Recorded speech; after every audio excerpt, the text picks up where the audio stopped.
hadirat Tuhan, amin. Baik, mari kita siapkan hati kita bersama-sama untuk pagi hari ini. Kita mau datang kepada Tuhan, mengucap syukur kepada Tuhan. Bapa yang baik, kami sangat bersyukur dan berterima kasih ya Tuhan.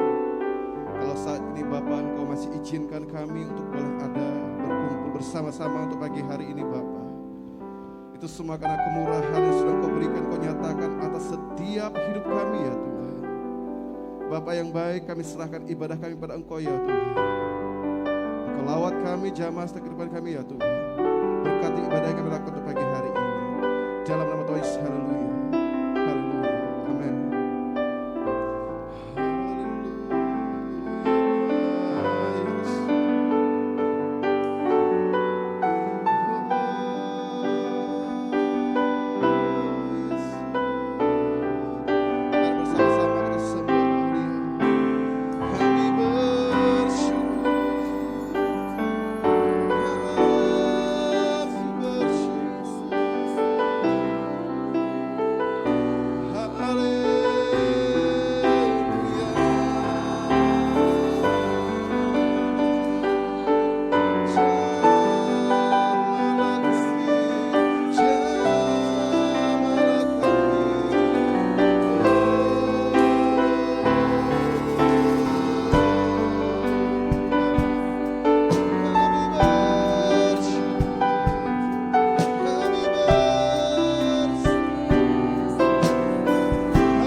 Dalam Tuhan, pagi hari ini kita mau belajar bersyukur kepada Tuhan. Apapun kondisi yang sedang kita alami pagi hari ini, saya mengajak setiap kita untuk bersyukur, karena tidak ada alasan buat kita untuk tidak bersyukur kepada Tuhan di pagi hari ini.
apapun kondisi saudara, apapun keadaan saudara, tidak ada alasan buat setiap kita untuk tidak bersyukur kepada Tuhan pagi hari ini. Dan apa yang menjadi alasan buat kita pagi hari ini bersyukur kepada Tuhan? Karena Tuhan sudah mengasihi saudara dan saya. Tuhan sudah memberikan cintanya buat setiap kita pagi hari ini. Kalau Dia sudah mengorbankan hidupnya buat saudara dan saya, tandanya Dia mengasihi saudara, Dia mencintai saudara. Dan sebab itu pagi hari ini siapapun kita, apapun kondisi yang sedang kita alami pagi hari ini, mari naikkan syukurmu kepada Tuhan. Naikkan syukurmu kepada Tuhan pagi hari ini.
Saya percaya saudara semua diberkati oleh Tuhan. Amin. Coba yang merasa diberkati lambaikan tangannya. Haleluya. Dan hari ini saya mengajak kita untuk bersyukur kepada Tuhan. Kita datang bersama-sama di hadapan Tuhan untuk mengucapkan syukur kepada Tuhan. Amin.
Pengakuan kami Tuhan, kami ingin selalu bersyukur kepada Engkau ya Bapa.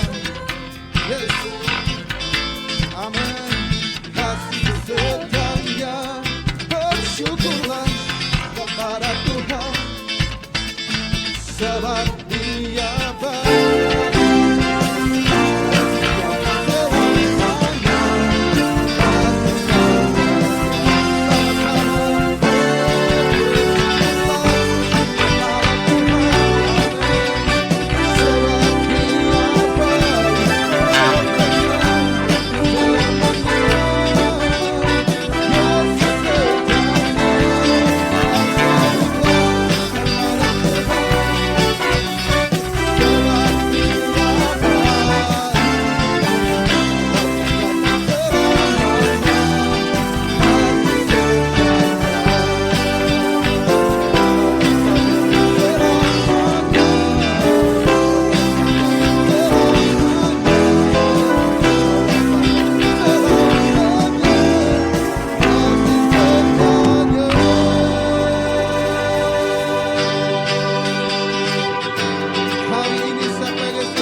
tahu bahwa kita boleh merasakan kebaikan demi kebaikan dari Tuhan kita. Dan hari ini kita membuka hati kita dan mari kita izinkan Yesus masuk dalam setiap hati kita. Mari kita izinkan Yesus untuk menjamah, Roh Kudus bekerja dalam setiap kehidupan kita.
Bapa kami yang di surga,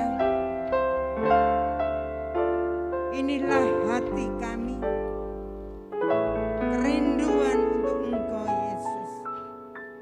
Kami bersyukur Bapa, kalau saat ini Engkau telah melayakkan setiap kami, untuk boleh kami bersama-sama ada di tempat ini, menaikkan ucapan syukur kami kepadamu. Dan sebentar kami hendak belajar akan firman-Mu.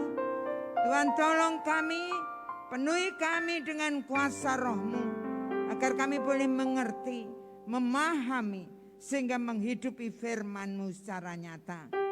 Layakkan hamba-Mu Tuhan, untuk menyampaikan maksud hati-Mu Bapa.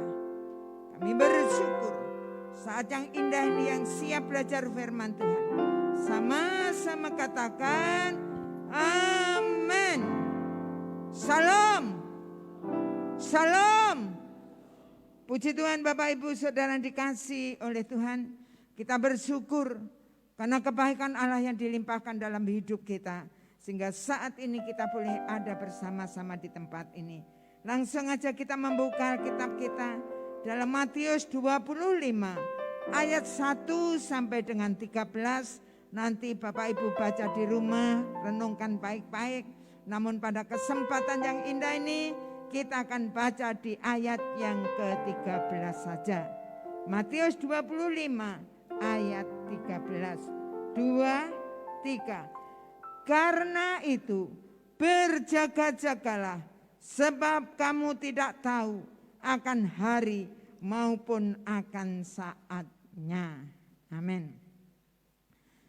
Sebelum kita belajar bersama-sama firman Tuhan saat yang indah ini, maka kita akan dengarkan yaitu yang perlu kita renungkan baik-baik pujian saat ini.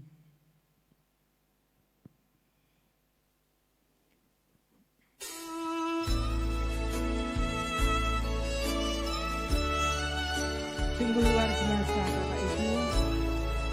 Renungkan baik-baik, perhatikan baik-baik, supaya kita paham. Bukanlah sebuah kemungkinan, tapi dalam dekat kepastian. Ada saat detak jantungku, detak jantungmu tiada berirama, tarikan nafas pun tak terhela. Kelopak mata redup terpejam, sudahi kelana kehidupan. Tubuh menjadi dingin, kaku tidak bernyawa. Sukma pun terhempas masuk lorong yang tiada batas. Perkarakan dirimu, kemana engkau pulang? Mungkinkah ke padang gersang tak bertepi? Di sana tiada mentari dan tiada lagi bintang, dalam jurang gelap kengerian. Yang aku tahu pasti, kemana aku pulang? Di hamparan padang hijau tak bertepi. Tuhanlah matahariku di negeri indah Bapakku, ke sana kami pulang bersama.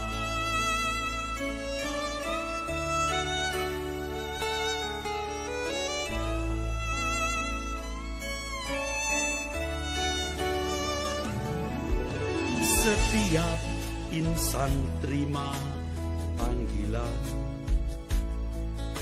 hari ini atau esok lusa. Akhir perjalanan hidupku, jalan hidupmu, tak seorang mampu menghindari bayang kematian. Wahai kamu yang sedang bersuka dalam kewajaran anak dunia, nikmati kekayaan fana dengan cemawa.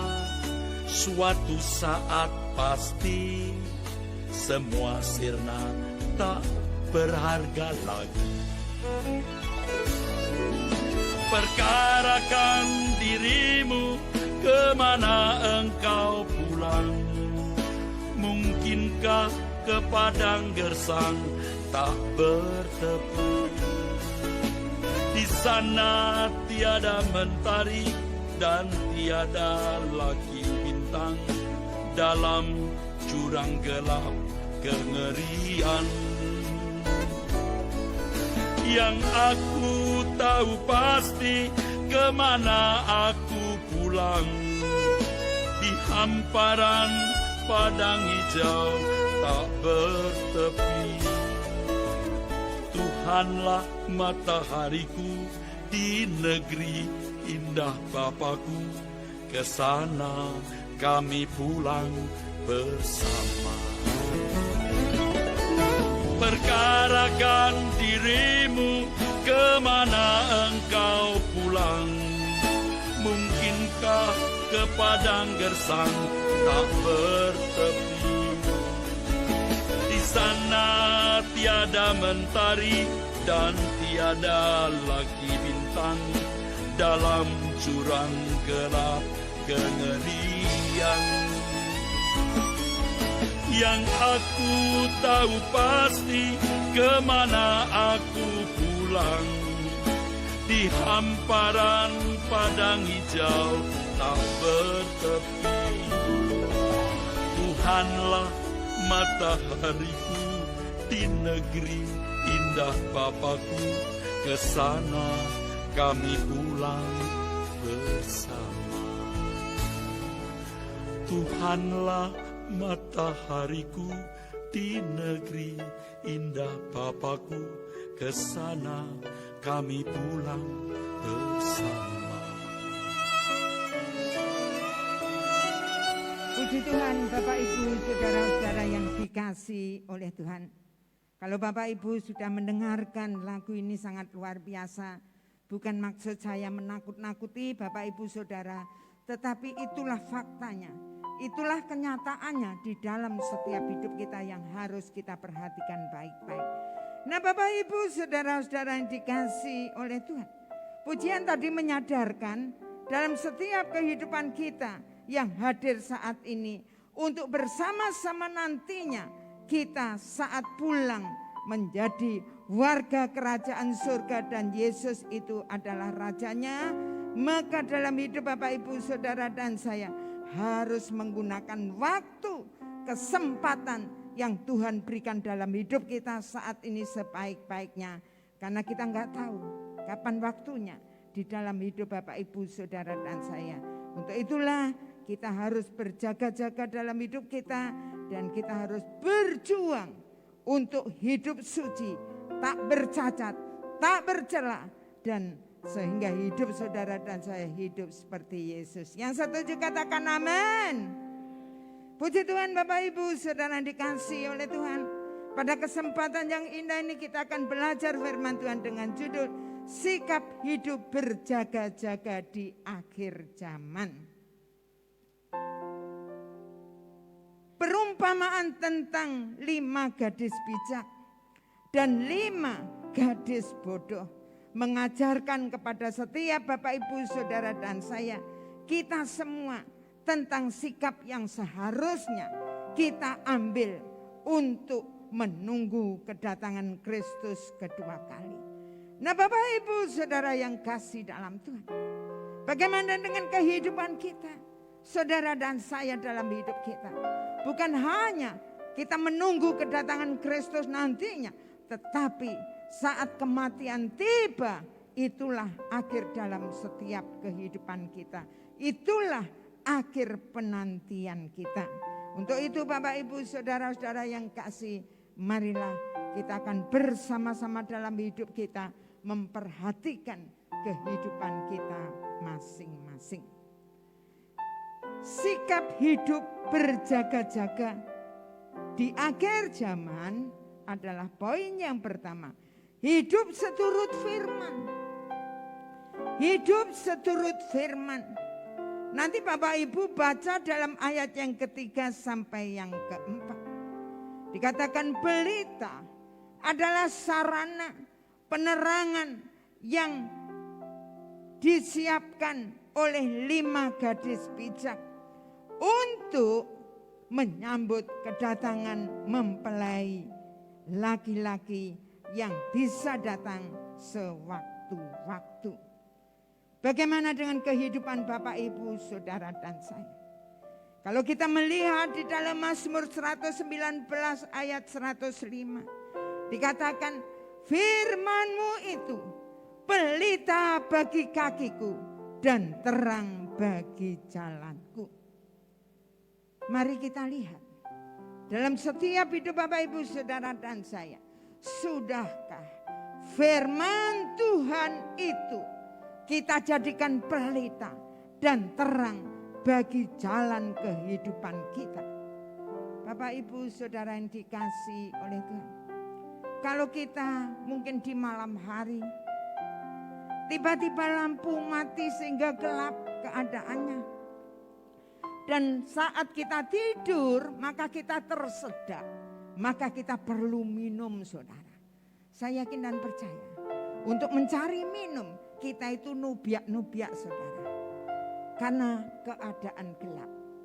Nah, bisa kita nabrak ke kanan, ke kiri, saudara. Dan itulah keadaan kita dalam setiap hidup kita. Tapi marilah, kalau kita tahu firman Tuhan itu pelita bagi kaki kita, terang bagi jalan kita. Dan sangat jelas setiap saudara dan saya sebagai orang percaya, kita butuh yang namanya firman Tuhan dalam setiap kehidupan kita. Bapak, Ibu, Saudara-saudara yang dikasihi oleh Tuhan. Firman Tuhan itu bukan hanya dihafal, bukan hanya diingat, bukan hanya dipelajari, tapi firman Tuhan itu harus dipraktekkan dalam setiap kehidupan kita. Di mana kita berjalan, di mana kita melangkah, di mana kita berpikir, maka firman itulah yang harusnya jadi penerang dalam setiap kehidupan kita. Yang akan membawa hidup saudara dan saya untuk terus berjalan di dalam terang itu. Sehingga saudara dan saya akan sampai kepada Yesus Kristus. Tanpa firman kita tidak bisa sampai. Karena kita butuh yang namanya firman itu di dalam setiap hidup saudara dan saya. Untuk itulah saudara-saudara yang dikasihi oleh Tuhan, kita harus hidup seturut dengan firman Tuhan. Poin yang kedua, hidup dipimpin Roh Kudus. Bapak Ibu baca di dalam ayat yang ke-8. Salah satu gambaran di Alkitab tentang Roh Kudus, saudara-saudara yang kasih dalam Tuhan. Di mana adalah minyak yang berfungsi sebagai sarana untuk mengurapi, untuk memberi wewenang atau otoritas, untuk menyembuhkan saudara. Dan juga untuk menjaga agar api di pelita tetap bisa menyala. Bagaimana dengan kehidupan Bapak, Ibu, Saudara dan saya? Dalam Kisah Rasul 1 ayat 8 dikatakan, tetapi kamu akan menerima kuasa kalau Roh Kudus turun atas kamu, dan kamu akan menjadi saksiku di Yerusalem, Yudea, Samaria, dan sampai ke ujung bumi. Bapak, Ibu, Saudara-saudara yang dikasihi oleh Tuhan. Kalau kita percaya kepada Yesus Kristus, Allah yang kita sembah, saudara-saudara yang kasih, maka Dia memberikan Roh Kudus-Nya dalam hidup saudara dan saya.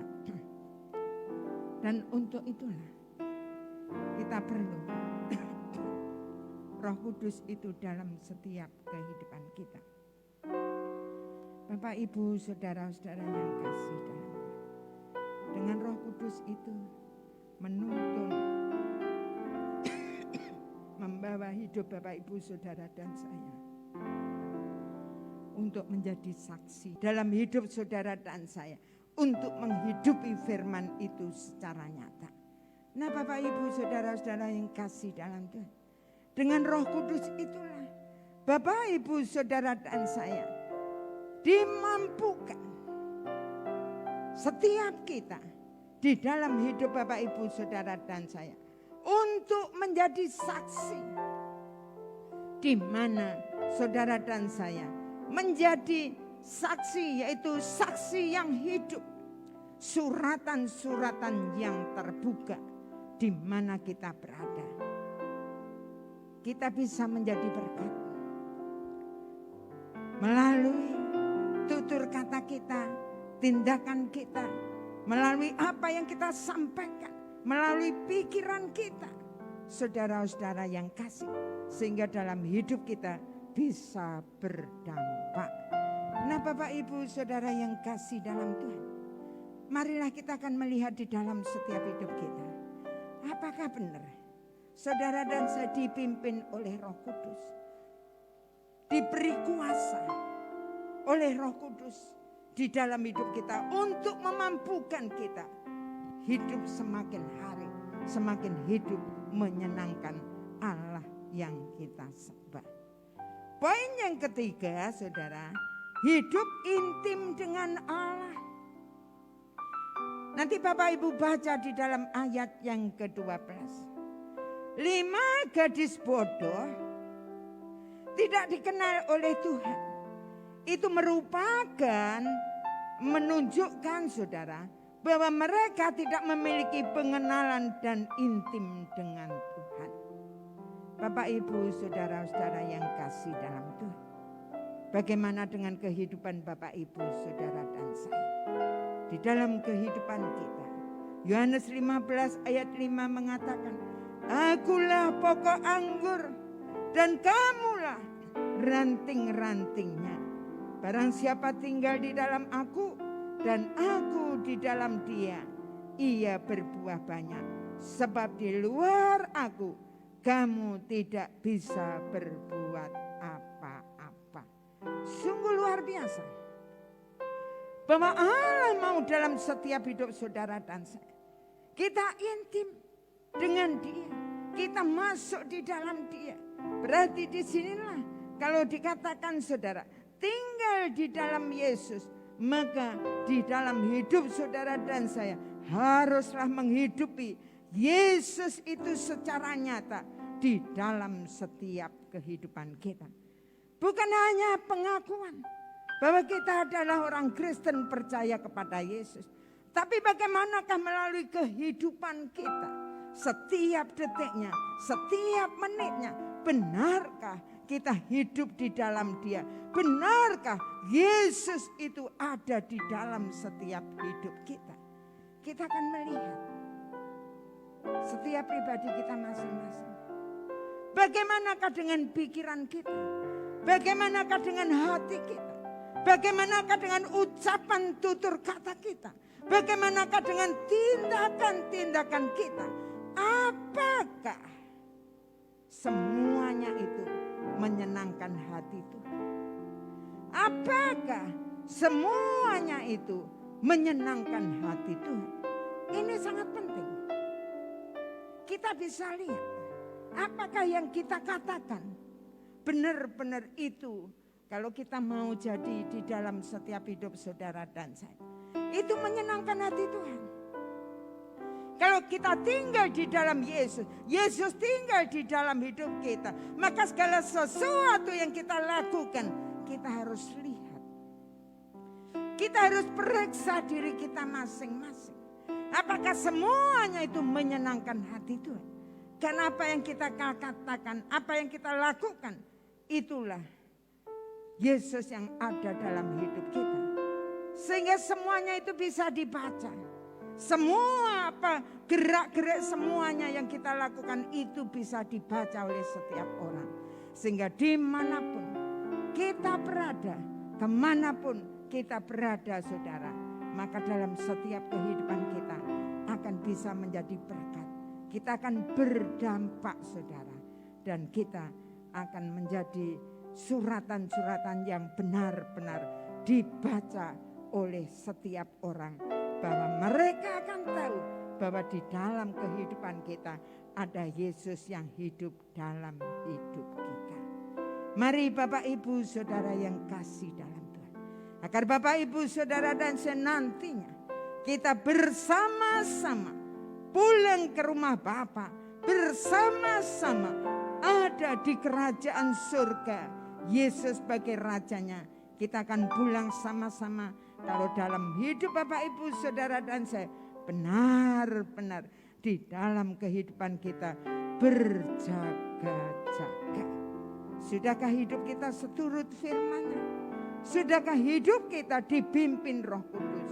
Sudahkah hidup saudara dan saya intim dengan Allah? Amin.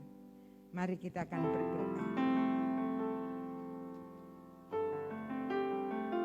Bapa di dalam surga, sungguh kami mengucap syukur dan terima kasih. Kalau saat yang indah ini kami sudah menikmati sebagian dari firman. Tuhan, kami bersyukur firman-Mu luar biasa. Ampunilah kami, setiap hidup kami yang belum sesuai dengan firman-Mu. Kami yang belum berjaga-jaga di dalam setiap kehidupan kami. Ampuni kami Tuhan. Saat yang indah ini, meteraikan firman-Mu dalam hidup kami. Dan ini kami Tuhan yang hadir saat ini, yang sudah mendengarkan sebagian dari firman-Mu ini. Bapa, kami mau mengambil keputusan, komitmen yang sungguh-sungguh dalam kehidupan kami. Kami mau Tuhan untuk berjaga-jaga sehingga nantinya kami pulang bersama-sama ada menjadi warga kerajaan Allah dan Engkaulah rajanya. Kita yang sudah diberkati melalui kebenaran firman Tuhan saat ini, sama-sama katakan amin.